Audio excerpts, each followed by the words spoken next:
हाय, hello आणि नमस्कार. काय मंडळी, मग कसं काय चालू आहे? मला माहिती आहे थोडीशी चणचण चालू असणार आहे, कारण मंथ एंड यार तुमची काय माझी पण चालूच आहे. इतकंच काय, तर हे दर महिन्याचं रडगाणं आहे. महिन्याच्या 1 तारखेला चांगली सॅलरी येते आणि मंथ एंडला ती संपलेली असते किंवा पैशाची चणचण भासते आणि हे तुमच्यासोबत हे दरवेळेस होतं ना, माझ्यासोबत तर हे दरवेळेस होतं. दरवर्षी नवीन वर्षाचा माझा संकल्प असतो, की आपल्याला एक चांगलं फायनान्शियल प्लॅनिंग करायचं आहे, आपल्याला चांगले पैसा व्यवस्थित नियोजन करून खर्च करायचा आणि एक चांगली सेव्हिंग करायची. पण हे काही घडत नाही. आणि हे तुमच्यासोबत हे दरवर्षीच होतं का? होत असेल ना, तर नक्कीच. आणि याच गोष्टीवर आपल्याला चर्चा करायची. कारण जनरली आपण पैशावर कधीच चर्चा करत नाही. आपण बऱ्याचशा बाकीच्या गोष्टींवर चर्चा करतो. पण पैसा आणि त्यात संबंध असणाऱ्या बाकीच्या गोष्टींवर आपली चर्चा होत नाही. तर आपण आज या गोष्टींवर चर्चा करणार आणि आज आपल्यासोबत चर्चेसाठी आहेत मिस अक्षता. अक्षता मॅडमसोबत बोलायचं झालं तर त्यांना जवळपास 10 वर्ष मनी मॅनेजमेंट या क्षेत्राचा अनुभव आहे. इतकंच नाही तर त्या CB रजिस्टर्ड म्युच्युअल फंड डिस्ट्रीब्युटरही आहेत आणि इतक्यावर त्यांनी एक NSE सर्टिफिकेशन कोर्सही केलेला आहे, ज्यामध्ये त्या फायनान्शियल प्लॅनर म्हणून काम करतात. तर चला वेळ न दवडता बोलूयात पैशांवर, करूयात पैशांची चर्चा आणि समजून घ्यात मनी मॅनेजमेंटचं क्षेत्र. नमस्कार ताई. नमस्ते ऋषिकेश. येस, ॲक्च्युली आज अशा विषयावर बोलायचं तुझ्यासोबत की ज्या विषयावर बरेच लोक बोलत नाहीत आणि त्यातल्या त्यात जर महिला कोणी असतील तर त्या बिलकुलच बोलत नाहीत. म्हणजे फक्त एक अमाऊंट असते आणि त्या अमाऊंटवर इतकं खर्च झाला एवढंच जनरली डिस्कशन होतं किंवा भाव सगळ्यांना माहिती असतो, तांदूळ 10 रुपयांनी वाढला आहे किंवा गहू 10 रुपयांनी 20 रुपयांनी वाढलेत, पण डिटेल असं कोणीच या विषयावर बोलत नाही महिलांमध्ये.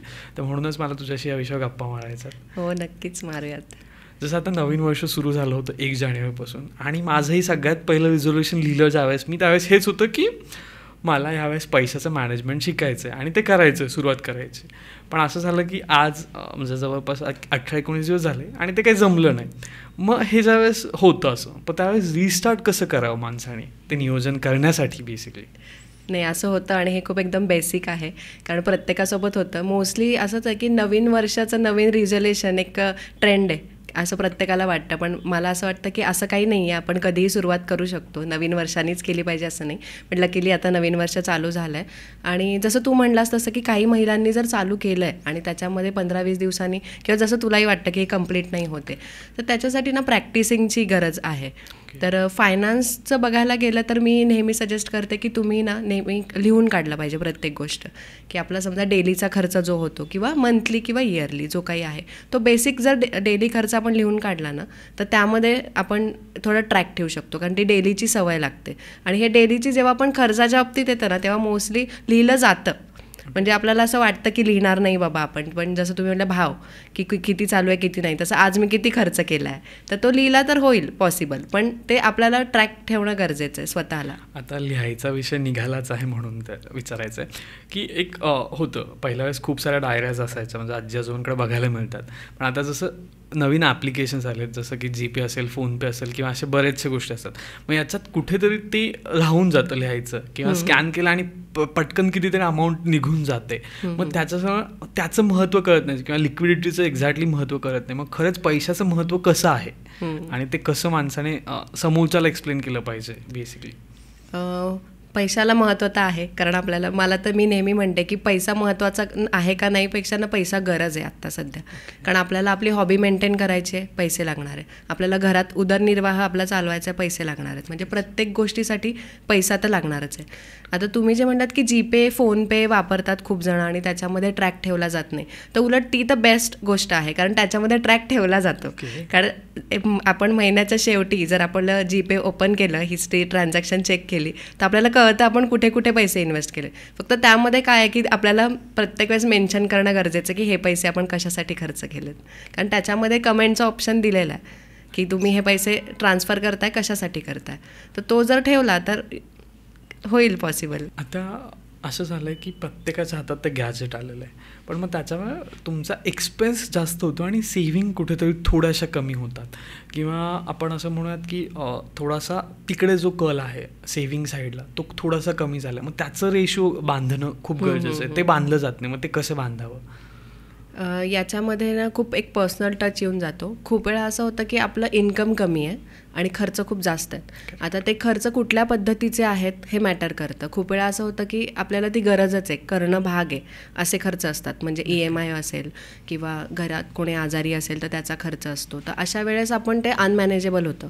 तर विषयावर तर तुम्हाला इन्कम तुमचं वाढवण्याची गरज आहे, म्हणजे तुमचे स्किल्स डेव्हलप करणं गरजेचं आहे. पण खूप वेळा असं होतं की खूप जणांचं इन्कम स्टेबल आहे, पण त्याच्यामध्ये त्यांना फायनान्स मॅनेजच करता येत नाही, कारण त्यांनी लाईफस्टाईल खूप हाय केली आहे स्वतःची. की फ्रेंड सर्कल असं आहे की जो रोज हॉटेलिंग करतो, किंवा एखाद्या व्यक्तीकडे आयफोन आहे तर माझ्याकडे पण ती स्टेटस मॅच करण्यासाठी आपण आयफोन घेतो.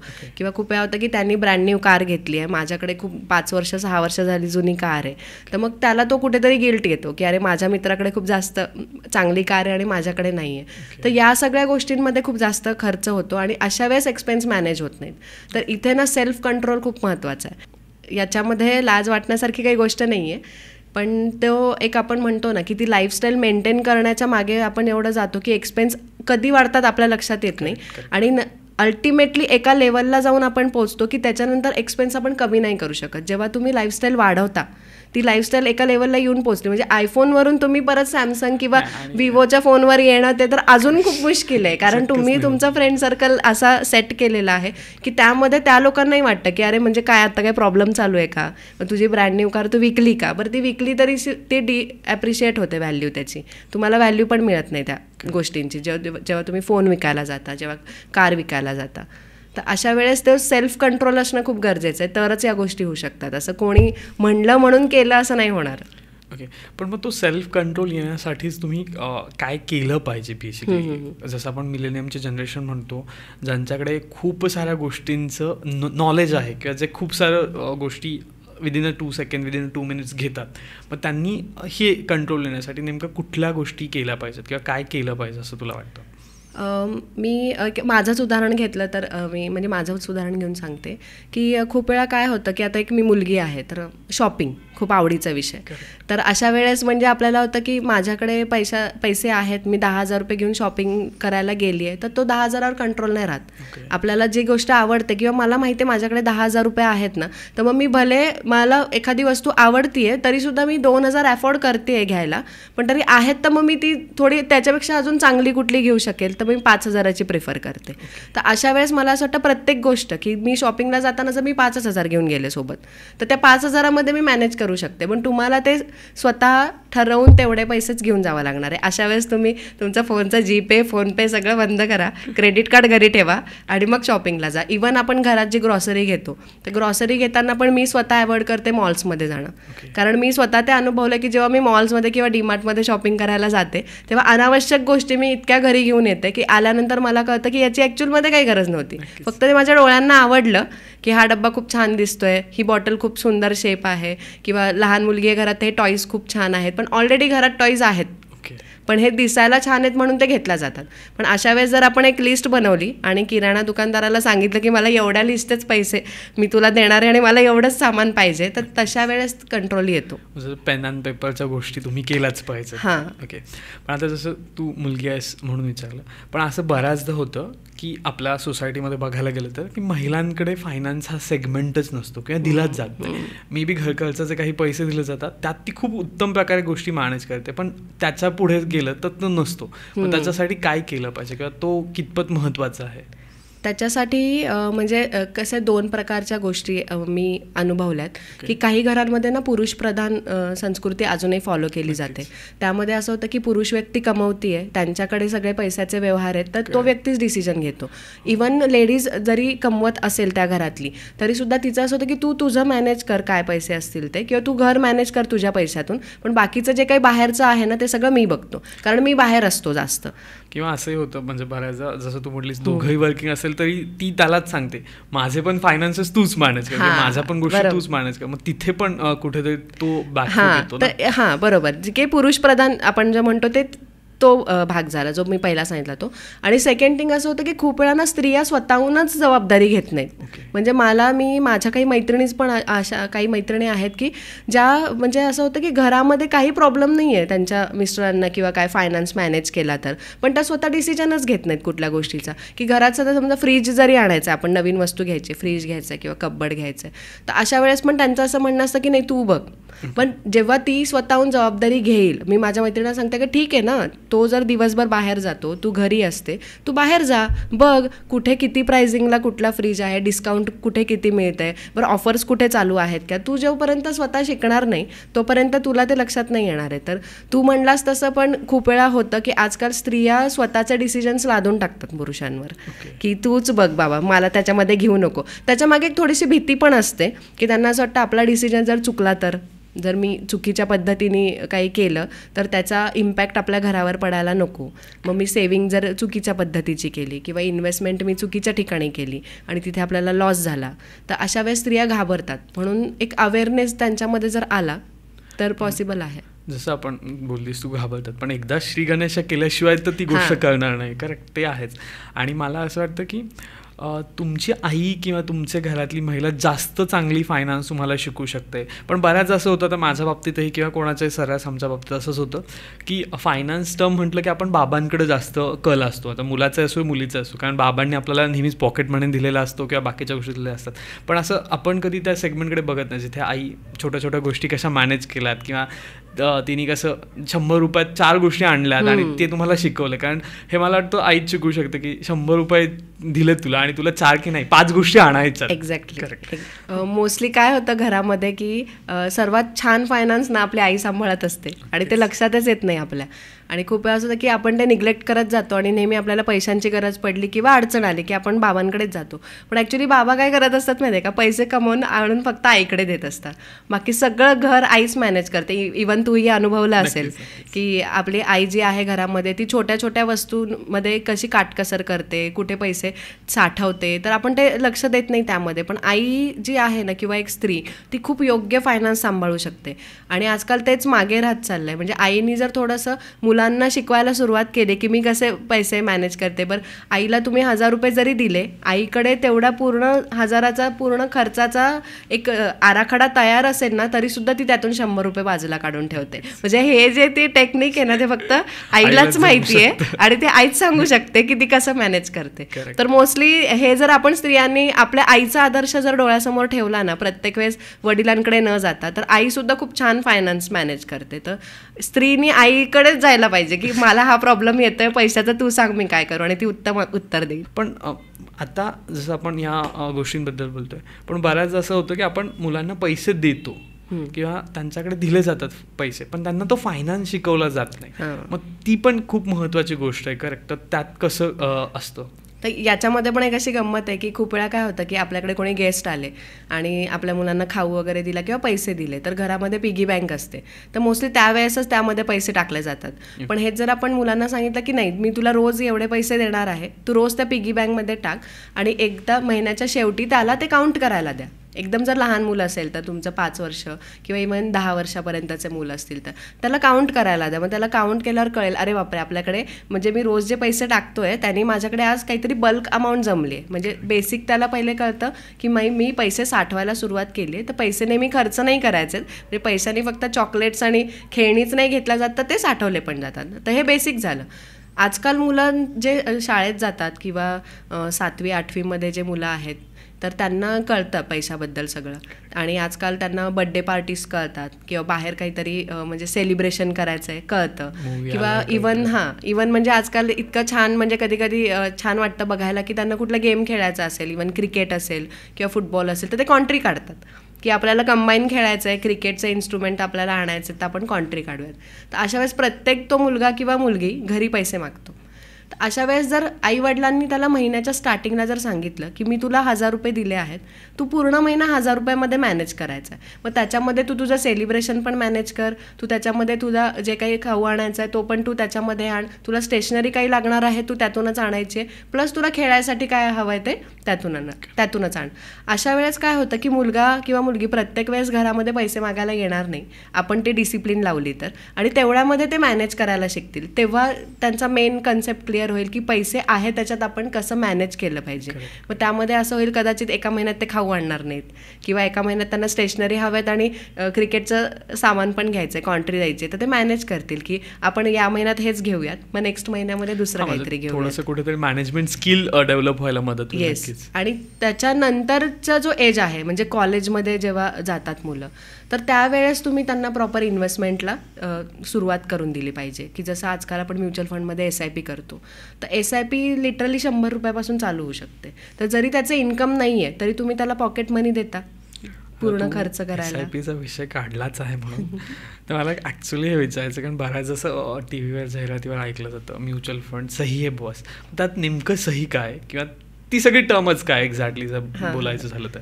कारण आपण बऱ्याच असं ऐकतो की सेव्हिंग केलं पाहिजे, त्याच्यानंतर आपण ऐकतो की इन्शुरन्स काढला पाहिजे, आणि त्याच्यानंतर अजूनही आपण ऐकलं जातं की तुम्ही सिक्युअर पण केलं पाहिजे. पण ह्या खूप वेगवेगळ्या टर्म्स आहेत, मग त्या कशा एक्सप्लेन करशील किंवा त्या नेमक्या काय असतात बुवा? हां, पहिले तर बेसिक तू म्हणलास तसं म्युच्युअल फंड काय, तर म्युच्युअल फंड म्हणजे काय की म्युच्युअली एक फंड तयार केला गेला आहे ज्याच्यामध्ये सगळे गुंतवणूकदार थोडे थोडे पैसे त्यांच्या हिशोबाने गुंतवतात. फंड मॅनेजर जो आहे तो ते पैसे काय करतो की इक्विटी, शेअर्स आणि बॉन्ड्समध्ये इन्व्हेस्ट करतो, आणि त्याच्यामधून जो प्रॉफिट येतो त्यांना, तर तो प्रॉफिट तो नंतर जे गुंतवणूकदार आहेत त्यांच्यामध्ये तो शेअर करतो, म्हणजे प्रॉफिट शेअरिंग आपण म्हणू शकतो. तर this is the basic concept mutual फंडची. आता SIP काय आहे, तर म्युच्युअल फंड हा SIPचाच भाग आहे. म्हणजे जसं आपण लोन घेताना EMI कशी प्रोसेस आहे, तसं म्युच्युअल फंडमध्ये इन्व्हेस्टमेंट करण्यासाठी SIP इज अ प्रोसेस. फक्त SIP कोणासाठी आहे मोस्टली, की ज्यांना वन टाईम पॉसिबल नाही आहे किंवा ज्यांचं इन्कम खूप जास्त नाही आहे किंवा ज्यांना इन्व्हेस्टमेंटची सवय नाही आहे आणि त्यांना सवय लावून घ्यायची आहे, तर त्यांच्यासाठी एक बेसिक अमाऊंटपासून एव्हरी मंथ त्यांना हव्या त्या डेटला ते पैसे इन्व्हेस्ट करू शकतात. मग ते EMI सारखे बँकेमधून डिडक्ट होतात आणि इन्व्हेस्टमेंट होतात म्युच्युअल फंडमध्ये. पण मग असं असतं ना की बऱ्याचदा आजकाल आपण ऐकतो की शेअर मार्केट एक जुगार आहे, आणि जरा तू बोलतेस की हे पैसे मार्केटमध्येच गुंतवले जातात. मग बऱ्याच लोकांना किंवा बऱ्याच महिलांना सुद्धा अशी भीती असते की आमचे पैसे शून्य झाले तर, की आमचे पैसे आम्हाला रिटर्न तितके मिळाले नाहीत तर. कारण आजकाल आपण बोलतो की म्हणजे मिळते असतील म्युच्युअल फंडमध्ये वेगवेगळे रिटर्न्स, पण बऱ्याचदा बघितलं जातं की रिटर्न्स वर्सेस जो दाखवलेला आहे सोशल मीडियावर त्याचा रेशो खूप वेगळा आहे. मग त्यावेळेस कसं गणित साधायचं ते? असं होतं, खूप जणांना वाटतं आणि शेअर मार्केट जुगार आहे. तर जुगार आहे कोणासाठी, ज्यांना त्याचं काहीच नॉलेज नाही आहे, त्यांच्यासाठी तो जुगारच आहे. कारण त्याच्यामध्ये त्यांना नॉलेज नाही आहे आणि त्यावेळेस ते स्कीम्स घेत आहेत, शेअर्स घेत आहेत, त्याच्यामध्ये ते इम्प्लिमेंटेशन करतायत, खेळतात की त्यांना काहीच माहीत नाही आहे, फक्त कोणीतरी सांगतंय किंवा कुठून तरी टिप्स येतात म्हणून ते करतात. तर अशा वेळेस जुगार म्हणायला हरकत नाही. पण ॲक्च्युअलमध्ये असं नाही आहे. शेअर मार्केटमध्ये पैसा कमावता येतो, पण तुम्ही प्रॉपर त्याचं एज्युकेशन घ्या. जसं आपण एखादा MBBS झालेला आहे, डॉक्टर आहे, तो ऑपरेशन करू शकतो. आपण कितीही यूट्यूब चॅनल्स बघितले, काय वेळेला तरी आपण ऑपरेशन करायला जाणार नाही, किंमतही करणार नाही. तर तसा प्रकार आहे तो, की तुम्ही प्रॉपर एज्युकेशन घ्या, त्यानंतर शेअर मार्केटमध्ये इन्व्हेस्टमेंट केली तरी तुम्हाला त्याच्यामध्ये फायदा होणार आहे. आता जसं तू दुसरा प्रश्न विचारला की म्युच्युअल फंडमध्ये पैसे शून्य होऊ शकतात का, तर अजिबात नाही. कारण जवळजवळ 1992 पासून म्युच्युअल फंड चालू आहे, जवळजवळ 30 ते 32 वर्ष झालेत. 30 ते 32 वर्षामध्ये एकाही व्यक्तीचे पैसे म्युच्युअल फंडमध्ये शून्य झालेले नाही आहेत. जास्तीत जास्त रिटर्न्सचा फरक पडतात, की रिटर्न्स तुम्हाला कमी आले, जास्त आले स्कीमनुसार, किंवा तुम्ही कधी एक्झिट करताय त्यामधून, त्यावर रिटर्न्स व्हॅरी होतात, पण पैसे शून्य होत नाहीत त्यामध्ये. पण आता याच्यामध्ये कसं असतं ना की मार्केटमध्ये खूप सारे लोक असतात. बँक्सनी आता त्यांचे वेगळे काढले, त्याच्यानंतर काही लोक ॲप्स आलेत किंवा काही ॲडवायझर आलेत स्वतः, जसं सोशल मीडियामध्ये. मग खरंच ॲडवायझर किती महत्त्वाचा रोल प्ले करतो ॲज अ डिस्ट्रीब्युटरसाठी किंवा ॲज अ म्युच्युअल फंड गायडन्ससाठी? खूप महत्त्वाचा रोल आहे.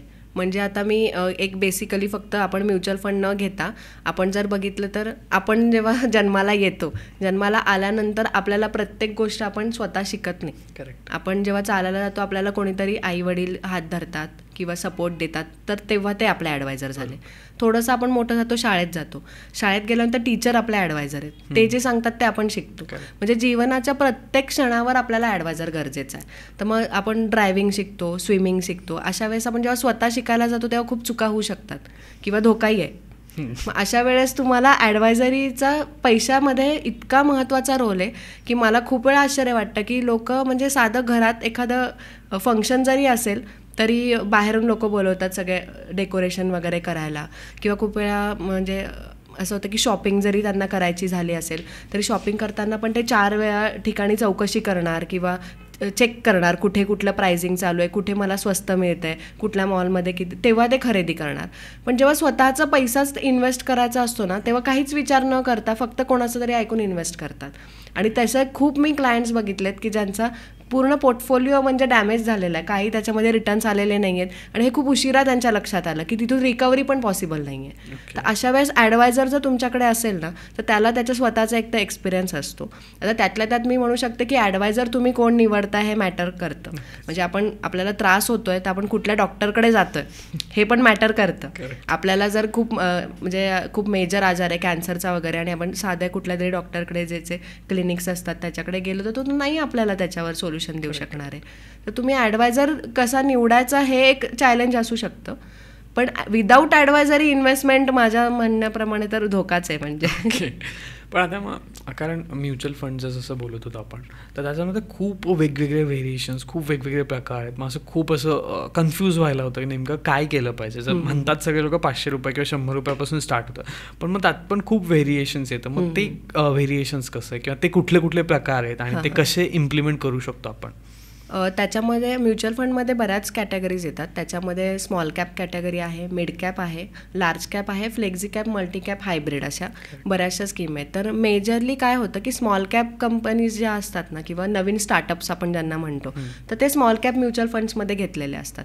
तर ते खूप हायर रिस्की असतात कारण नवीन स्टार्टअप्स कसे चालणार आहेत तर त्यावर त्या स्कीम्स परफॉर्म करतात. तर अशा वेळेस ते तुम्ही जेव्हा फर्स्ट टाईम इन्व्हेस्टमेंट करता तेव्हा स्मॉल कॅप किंवा इंडेक्स फंड्स असे न घेता थोडं सेफर जर तुम्ही गेलात फ्लेक्झी कॅप, मल्टी कॅप अशा स्कीम्समध्ये तर बेटर राहतं. आणि लार्ज कॅप, मिड कॅप तुम्ही घेऊ शकता जर समजा एखाद्याचं एज 30 to 40 इयर्स आहे आणि त्यांना असं वाटतं की मला आज इन्व्हेस्टमेंट चालू करायचे, फर्स्ट टाईमच करतात, तर अशा वेळेस पण खूप जास्त हायर रिस्की स्कीम्स न घेता लार्ज मिडमध्ये पण ते घेऊ शकतात. पण आता हे सगळं झालं फंड्सबद्दल, पण याच्यानंतर सुद्धा एक प्रश्न राहतो की तो फायनान्स म्हटलं की इन्शुरन्सचं, आणि ज्याचा ॲक्च्युली दोन्ही साईडनी खूप मोठा बाऊ बघायला मिळतो. की वन साईड असं की इन्शुरन्सचा काहीच उपयोग नाही, जर आपण खूप जुन्या आजी आजोबांकडून ऐकायला मिळतं ते, आणि आत्ताच्या नवीन जनरेशन इन्शुरन्स खूप मस्त आहे. तर नेमकं काय संबंध आहेत किंवा ते कसं जोडलं पाहिजे. इन्शुरन्समध्ये मी तर म्हणते इन्व्हेस्टमेंट नका करू पण इन्शुरन्स पहिले काढा. कारण त्याचं एवढं आपल्या आयुष्यामध्ये महत्त्व आहे. हेल्थ इन्शुरन्स आणि टर्म इन्शुरन्स हे दोन इन्शुरन्स सर्वात महत्त्वाचे आहेत आपल्यासाठी. हेल्थ इन्शुरन्स का, कारण आपण जे आत्ता लाईफस्टाईल जगतोय किंवा पैसे आपण आज कमवतोय, अचानक आपल्याला काहीतरी झालं तर आपल्या मागे बॅकअप पाहिजे, किंवा आपला तो खर्च आपण जर सेव्हिंग करत नाही आहे, इन्व्हेस्टमेंटही करत नाही आहे, तर अशा वेळेस तो खर्च कोण करणार. आणि अशा वेळेस पूर्ण आपली फॅमिली धोक्यात येऊ शकते. कारण आपल्याकडे ॲझ्युम करूयात की एखाद्याचं सगळं व्यवस्थित चालू आहे, त्याची सेव्हिंग इन्व्हेस्टमेंट काही नाही आहे, पण डेलीचा उदरनिर्वाह व्यवस्थित चालू आहे आणि अचानक काहीतरी आजार झाला, 10 लाख रुपये खर्च आहे, मग तो 10 लाख रुपये आणणार कुठून.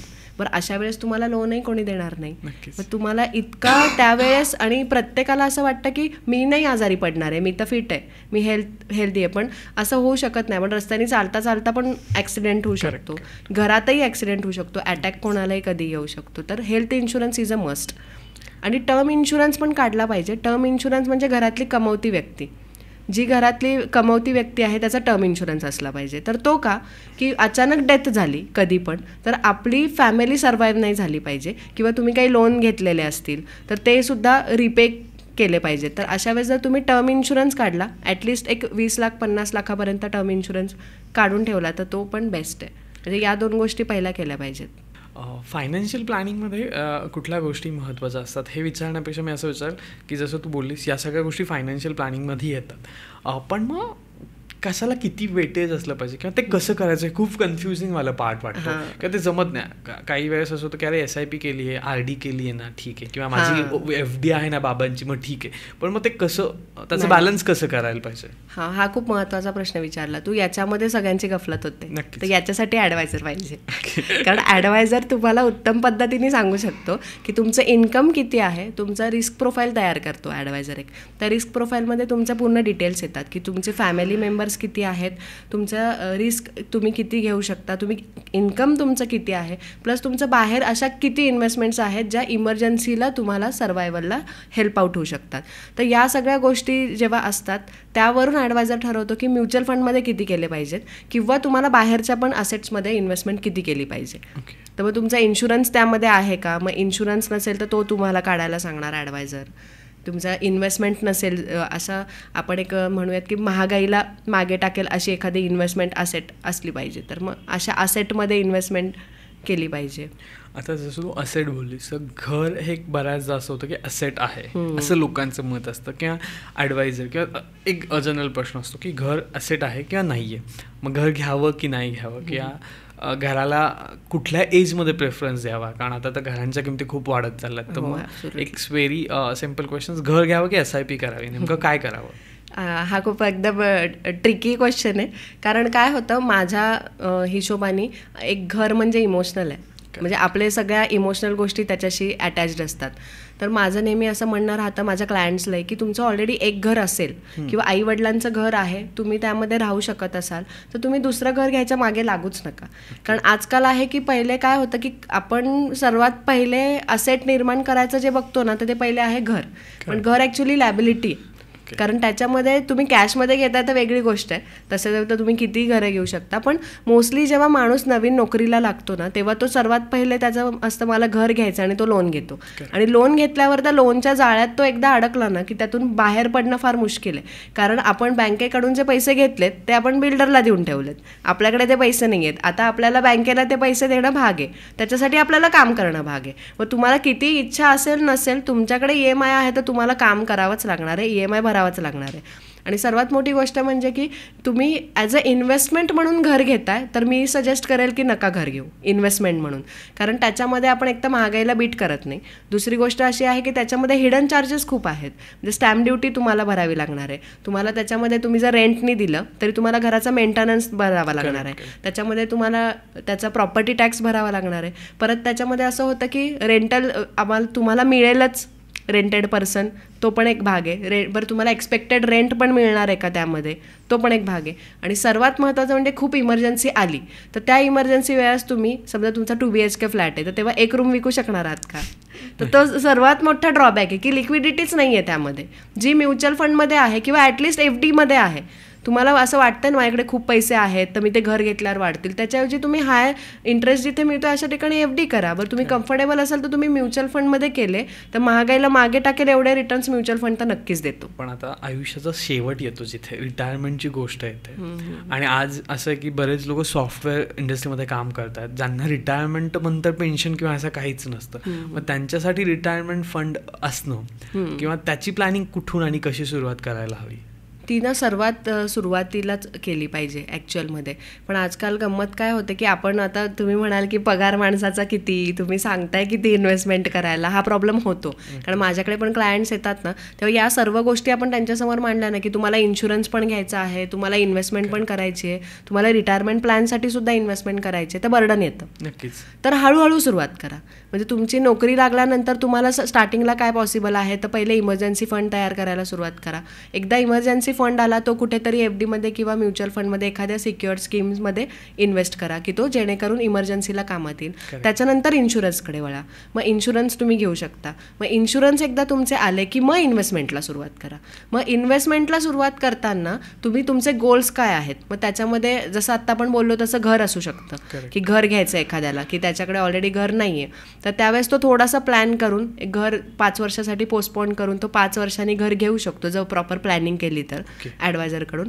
आणि जर तुमचा तो गोल नाही आहे किंवा मग अशा ठिकाणी तुम्ही रिटायरमेंट फंडकडे वळू शकता. पण ॲक्च्युली माझं असं म्हणणं राहील की स्टार्टिंगलाच इन्व्हेस्टमेंट ॲज अ रिटायरमेंट म्हणून केली पाहिजे. तर त्यावेळेस तुमचं घर घ्यायचा डिसिजन नाही आहे किंवा गोल नाही आहे किंवा मुलं नाही आहेत, तुम्हाला अजून मुलं झालेले नाही आहेत, त्यांचा एज्युकेशनचा काही गोल नाही आहे, तर मग तुम्ही रिटायरमेंट गोलसाठीच इन्व्हेस्टमेंट चालू केली पाहिजे. तर त्याच्यामधून पण आपण SIP करू शकतो. आणि रिटायरमेंट फंड आजकाल इतका गरजेचा आहे कारण खूप जण प्रायव्हेटमध्ये जॉबला आहेत ज्यांना पेन्शन नाही आहे, त्यामुळे आपल्याला पेन्शन नाही आहे. दुसरी गोष्ट असं होतं की एक आपलंच उदाहरण घे ना की आज आपण कामासाठी बाहेर पडतो, आपल्या आईवडिलांकडे आपण किती लक्ष देऊ शकतो, नाही देऊ शकत. किंवा खूप वेळा असं होतं की त्यांच्या खूप काही गरजा पण असतील पण आपलं इन्कम लिमिटेड आहे, त्यात आपलं पण प्लॅनिंग्स आहेत पुढचे की इन्व्हेस्टमेंट करायचे, इन्शुरन्स काढायचे, त्यांच्याकडे दुर्लक्ष होतं. आपल्यावर पण ही वेळ येणार आहे. नक्कीच. म्हणजे पुढे जाऊन आपले मुलं पण येतील आणि कदाचित तेव्हा इतकी सिच्युएशन चेंज झालेली असेल ना की आपले मुलं करिअरसाठी समजा खूप जास्त स्ट्रगल करावा लागेल त्यांना मे बी त्यावेळेस ते इथे नसतीलही मे बी. तर मग आपण आपल्या रिटायरमेंटची सोय आपणच केली पाहिजे, त्यांच्यावर डिपेंडन्सी ठेवायचीच नाहीये. आणि मी तर म्हणेल आजकाल ना नवीन कपल्सचं कसं होतं की मोस्टली दोघंच राहतात, म्हणजे जॉईंट फॅमिली होती आधी, आता ती संस्कृती तुटत चालली आहे. तर हजबंड वाईफ दोघंच राहतात, तर मुलांना डे केअरमध्ये पाळणाघरामध्ये टाकतात. तर मग आपले मुलंही आपल्याला सांभाळतील का नाही हा प्रश्नच आहे ना, की आज आपण त्यांना बाहेर ठेवतो आपल्या गरजेसाठी, उद्या त्यांच्या गरजेसाठी ते आपल्याला बाहेर ठेवू शकतील आपल्याकडे पैसा नसेल तर आपल्या पैशाची आपण जर सोय केली तर ती बेटर राहील. आणि अशा वेळेस तरी रिटायरमेंट फंडसाठी इन्व्हेस्टमेंट केली पाहिजे. हा, पण मग आता ह्या सगळ्या फंड्समध्ये एक लाईफस्टाईल हा एक खूप मोठा भाग येतो. त्याच्यावर खर्च कसा केला पाहिजे आणि कसा थांबवला पाहिजे? कारण प्रत्येकाला जसं वाटतं ना, थोडंसं माझं लाईफस्टाईल जर आज 10 आहे तर उद्या 20 झालं पाहिजे, म्हणजे ते अपग्रेड झालं पाहिजे. मग तो लाईफस्टाईलचा जो एक प्रेशर असतो, तो खर्च असतो, तो कसा बॅलन्स केला पाहिजे? कारण या सगळ्या गोष्टी करताना मला वाटतं तो लाईफस्टाईलचा खर्च भागवणं खूप मुश्किल होतं, किंवा तुम्ही असं फीलच करणार नाही की तुमची लाईफस्टाईल अपग्रेड होतीये. मग त्या गोष्टी कशा केल्या पाहिजेत मॅनेज? प्रत्येक गोष्ट ना प्लॅनिंगनी होऊ शकते. प्रत्येक गोष्टीला प्लॅनिंग गरजेचं आहे. की आता खूप वेळा होतं की मी आज कमवायला सुरुवात पण केली नाही आहे आणि मी जर स्वप्न बघते की माझा खूप मोठा बंगला आहे, माझ्याकडे खूप मोठी गाडी आहे, ती येणार कशी? त्याच्यासाठी मला माझे स्किल्स आधी डेव्हलप करणं गरजेचं आहे. मग पहिले तुमचं इन्कम तुम्हाला वाढवण्यावर सर्वात जास्त लक्ष देणं. मग त्यावेळेस आपण लाईफस्टाईलकडे बघायलाच नाही पाहिजे.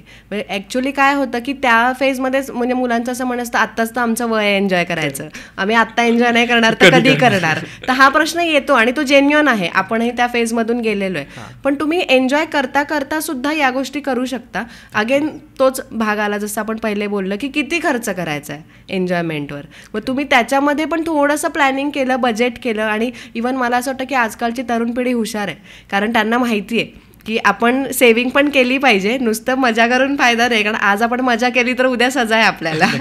तर त्यांना हे माहिती आहे, तर करतात खूप जण. पण जे नाही करत त्यांनी जर प्लॅनिंगने केला ना तर प्रत्येक गोष्ट पॉसिबल आहे, अचिवेबल आहेच. आता पण बऱ्याच जणांना असं होतं की इतके लोकांचे इंस्टाग्रामवर किंवा इकडे तिकडे प्रोफाईल्स फोटोज बघून, म्हणजे profile photo in the sense पोर्टफोलिओचे प्रोफाईल फोटो बघून यांनी 10,000 एका दिवसात कमवले आणि 20,000 कमवले, आणि प्रत्येक जणाला तो शॉर्ट टर्ममध्ये पैसा कमवायचा आहे, त्याच्या मागे ते पळतात. तर मग खरंच शॉर्ट टर्ममध्ये पॉसिबल आहे का? आणि तुम्ही कसा कमवला पाहिजे? शॉर्ट टर्ममध्ये जरी कमवायचं असेल तर त्याला एक व्हॅलिड अँड लिगल इलिगल काही आहे का त्याच्यामध्ये सेगमेंट्स? शॉर्ट टर्ममध्ये सर्वात पहिली गोष्ट तर ना, शॉर्ट टर्ममध्ये खूप जास्त पैसा कमवता येत नाही. तो चुकीच्या मार्गाने कोणी कमवत असेल तर ते कमवतात. पण आपण जर सरळ मार्गाचा विचार केला किंवा जिथे जास्त रिटर्न्स मिळतील अशा ठिकाणी, तर जिथे जास्त रिटर्न्स आहे ना तिथे खूप जास्त रिस्क आहे.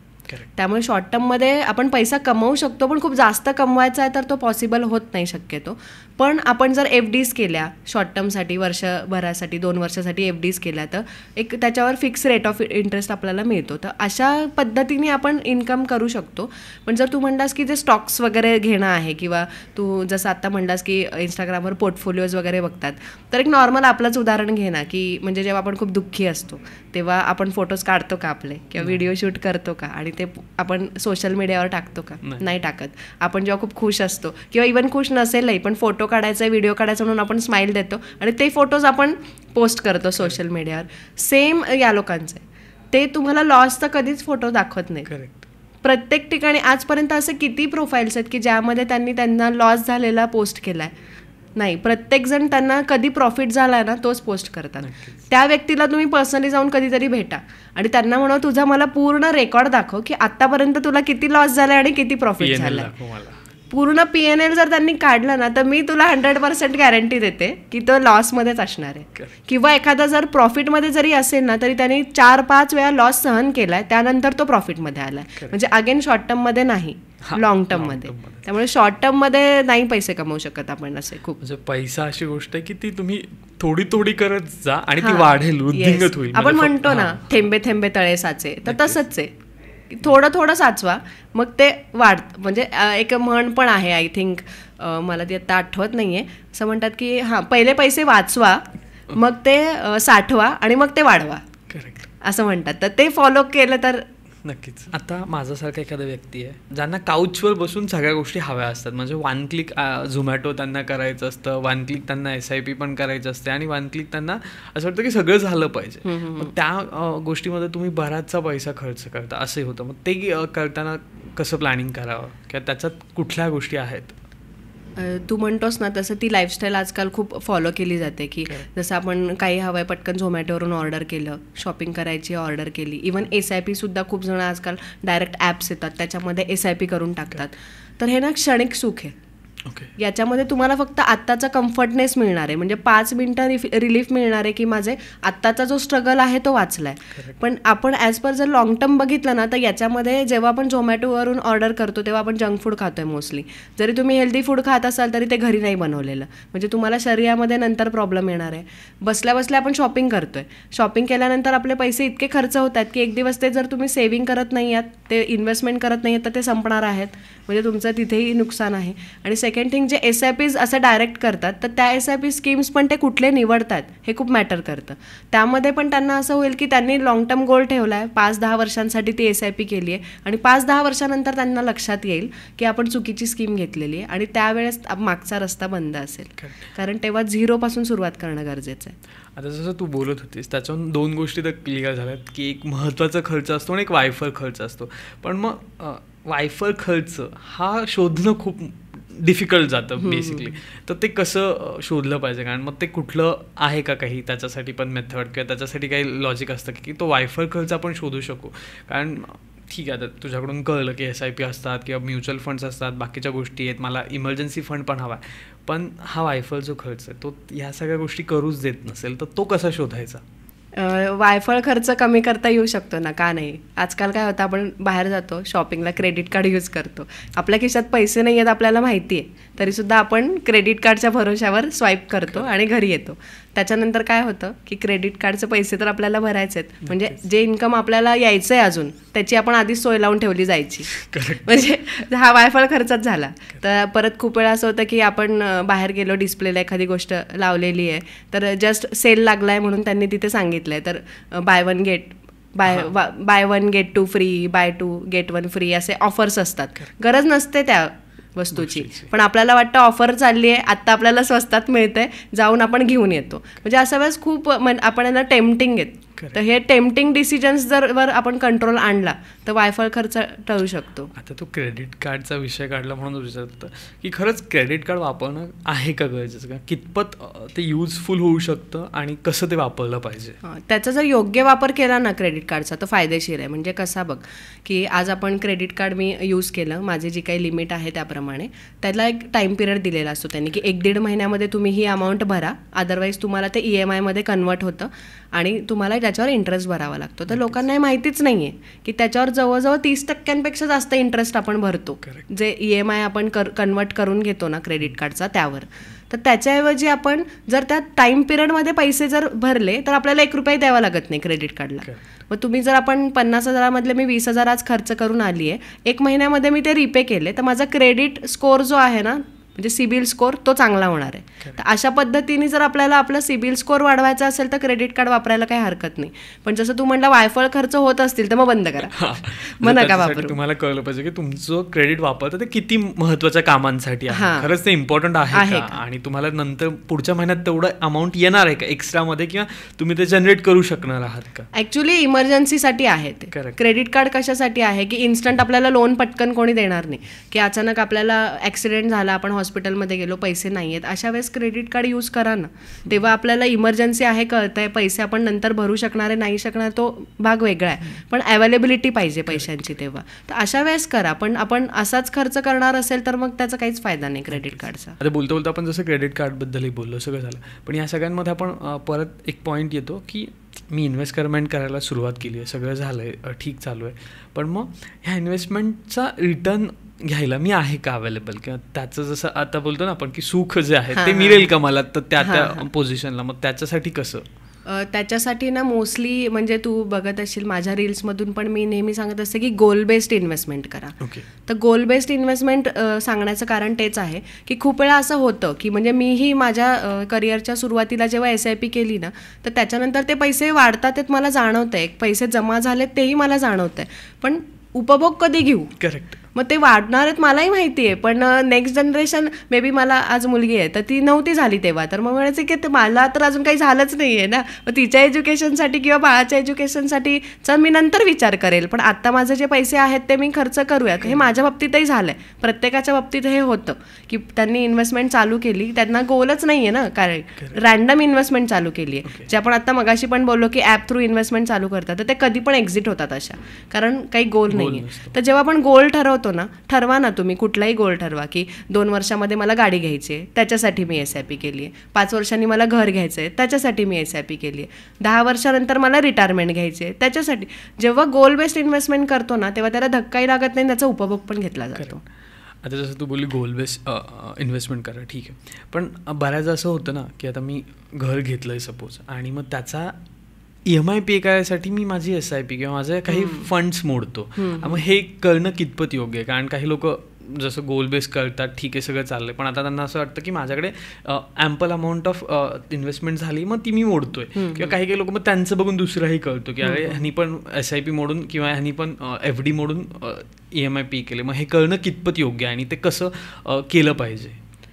याच्यामध्ये मी मोस्टली माझ्या क्लायंट्सला पण सजेस्ट करते की एकदा जर ऑलरेडी तुम्ही लोन घेतलेलं आहे, त्या घरामध्ये तुम्ही राहताय, लोन भरताय, तर तुमचा टेन्युअर चेक करा. टेन्युअर 15-20 वर्षाचा असेल तर शक्यतो मी त्यांना सांगते की टेन्युअर वाढवून घ्या. 30 वर्षाचा टेन्युअर करा, तुमचा EMI कमी होतो आणि EMIमध्ये जो डिफरन्स येतो त्याची तुम्ही SIP करा. कारण जेव्हा तुम्ही लोन घेता त्याच्यामध्ये तुम्ही ते जे काही इंटरेस्टनी घेतलं असेल तेवढ्या SIP जर तुम्ही इथे केली, सेम अमाऊंट जरी नाही पॉसिबल झाली, डिफरन्सची जरी केली तरी ॲटलिस्ट थोडीफार अमाऊंट सेव्ह होते. सेव्ह होऊन ती वाढते सुद्धा. म्हणजे आपण जसं नेहमी सांगतो की लॉंग टर्म इन्व्हेस्टमेंट केली तर 12% रिटर्न्स येऊ शकतात, तर तुमची ती इन्व्हेस्टमेंट वाढते. ती इन्व्हेस्टमेंट तुम्हाला नंतर तुमच्या बाकीचे जे काही गोल्स आहेत त्याच्यासाठी तुम्ही युटिलाइज करू शकता. तर शक्यतो एक्झिस्टिंग लोन चालू असेल तर ते कुठली पण इन्व्हेस्टमेंट मोडून पे करण्यात काहीच पॉईंट नाही, त्याच्याऐवजी टेन्युअर वाढवा. जसा बघायला मिळतं आता की पहिल्यांदा कसं होतं आमच्या जनरेशनला किंवा आपल्या जनरेशनला, बाबांनी पैसे दिले तर महिन्याच्या शेवटी बाबा विचारायचं की किती खर्च झाला आहे, पण आपण कमवायला लागतो आणि त्याच्यानंतर मग आपल्याला कोणी विचारत नाही. आणि हे ॲप तर आहेतच ज्याचे आपण खर्च करतो, बिनधास्तली खर्च करतो.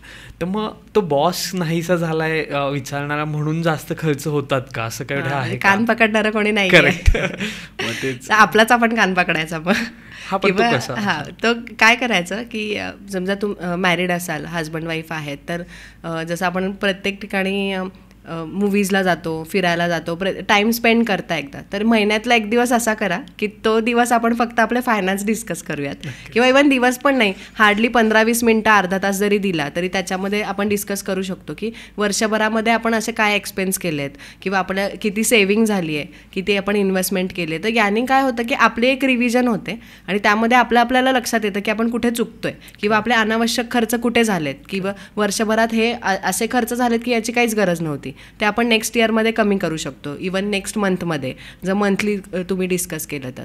आणि सेकंड थिंग, खूप वेळा असं होतं की त्याच्यामध्ये जे इन्व्हेस्टमेंट झालेत ना त्या बघून आपल्याला एक मोटिवेशन पण मिळतं. म्हणजे मोस्टली माझे हजबंड आणि मी, तर माझ्या हजबंडचं मोस्टली असं असतं की तू बघ सगळं, तुला यातलं नॉलेज आहे तर मी काय बघत नाही, तूच कर. पण तरी मी त्याला बसवून सांगते की नाही तुला माहिती असू देत हे सगळं. कारण काय होतं की याच्यावर पण म्हणजे मला बोलायला आवडेल की आपण खूप वेळा आपल्या स्पाऊसला सांगतच नाही की आपल्या इन्व्हेस्टमेंट्स काय आहेत त्या. तर इथे म्हणजे मी कोविडमध्ये खूप केसेस अनुभवल्या की क्लायंट्स कोविडमध्ये खूप जण आजारी पडले, हॉस्पिटलाइज्ड होते.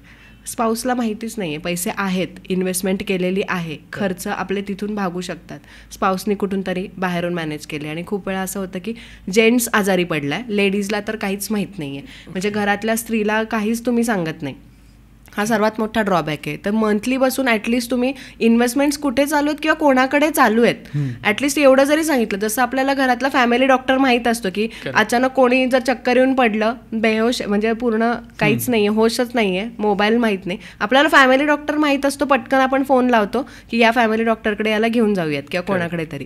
तर अशा वेळेस तुम्हाला जर तुम्ही अचानक हॉस्पिटलाइज झाले तर ॲटलिस्ट तुम्ही इन्शुरन्स कोणाकडे काढलाय तो तरी घरी माहीत पाहिजे. तर याच्यासाठी तरी ॲटलिस्ट थोडंसं डिस्कशन जर झालं मंथली किंवा इयरली, किंवा ॲटलिस्ट कुठेतरी डायरी मेंटेन करा, क्वार्टरली हां, किंवा डायरी मेंटेन करा, त्यामध्ये लिहून ठेवा की हे तुमचे सगळे इन्व्हेस्टमेंट्स आहेत.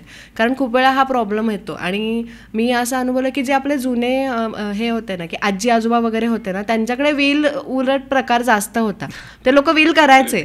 आजकाल लोक कोणी विलच करत नाही. म्हणजे मला फार आश्चर्य वाटतं की आता खरं जास्त गरजेचं आहे. कारण तेव्हा तर म्हणजे घरातल्या स्त्रीला माहीत नसायचं, त्यामुळे आणि मुलांमध्ये वाद होऊ नयेत म्हणून ते करायचे, त्यांचा मोटिव्ह वेगळा होता. पण आजकाल असं आहे की स्त्री पण कमवते, पुरुषही कमवतो, म्हणजे दोघांकडे तुमच्याकडे पैसे आहेत पण माहितीच नाही एकमेकांना कुठे. तर आता जसं तू बोललीस की बऱ्याचदा स्त्रियांना निग्लेक्ट केलं जातं फायनान्शियल प्लॅनिंगमध्ये, पण मग स्वतःला स्त्रीला जर त्याच्यात इंटरेस्ट घ्यायचा असेल तर तिने कुठल्या गोष्टी प्रोॲक्टिव्हली केल्या पाहिजेत, किंवा म्हणजे एक आहे की ती साईड कशी सांभाळायची स्वतःची, की ॲटलिस्ट प्लॅनिंग मला हवं आहे किंवा मला ते जाणून घ्यायचं आहे, तर ते कसं करता येईल? त्याच्यामध्ये एक आहे की तिने स्वतः इनिशिएटिव्ह घेतलं पाहिजे पहिली गोष्ट. आणि सर्वात पहिले की जसं ती जरी कमवत नाही आहे, हाऊसवाईफ आहे आपण समजत, घरात ती पैसे स्वतः साठवते. मला 100% गॅरंटी आहे प्रत्येक स्त्रीकडे एक्स्ट्रा पैसे असतात, ती मॅनेज करते, तांदळाचा डबा असतोच की ज्याच्यामध्ये आहे, किंवा तिजोरीच्या आजकाल असं म्हणूयात की कुठेतरी म्हणतो ना जीपे किंवा एखादं अकाउंट ओपन करून ठेवलेलं असतं की ज्याच्यामध्ये स्त्री स्वतःचं पैसे ठेवते. तर तिने त्या पैसे थोडंसं तिचे स्वतःचे पैसे मॅनेज करायला सुरुवात केली पाहिजे स्टार्टिंगला. जर तिला असं वाटत असेल की आपल्याला आपल्या नवऱ्याकडून नाही मिळत आहेत पैसे, किंवा तो म्हणतोय की मी बघतोय ना सगळं, तर तू यामध्ये लक्ष नको घालू, असं वाटतं, तर स्वतःचे ती पैसे जे आहे ना त्याच्यावर थोडंसं कुठेतरी FDs करू देत, RD करू देत, करून बघू देत ना. म्हणजे तुम्ही बघा करून की FD केल्यावर कसा इंटरेस्ट मिळतो, बरं त्याच्यासाठी काय काय आपल्याला करावं लागतोय. आजकाल SIP, एखादी SIP चालू करू देत. आणि SIP एक असा प्रोडक्ट आहे ना की ज्याच्यामध्ये असं काही नाही की आज तुम्ही चालू केली तुम्हाला ती लाईफ टाईम चालू ठेवायची. तुम्हाला असं वाटलं की आता माझ्याकडे पैसे नाही आहेत, बंद करा. मग ते पैसे कसे वाढतात? मग तुम्ही जेव्हा ज्या ठिकाणी इन्व्हेस्टमेंट करता, तुम्ही FD करत असाल, समजा FD करायला तुम्ही बँकेत गेले, बँकेत गेल्यावर तुम्ही स्वतः 4 प्रश्न विचारणार, कारण तुम्ही स्वतःचे पैसे गुंतवताय.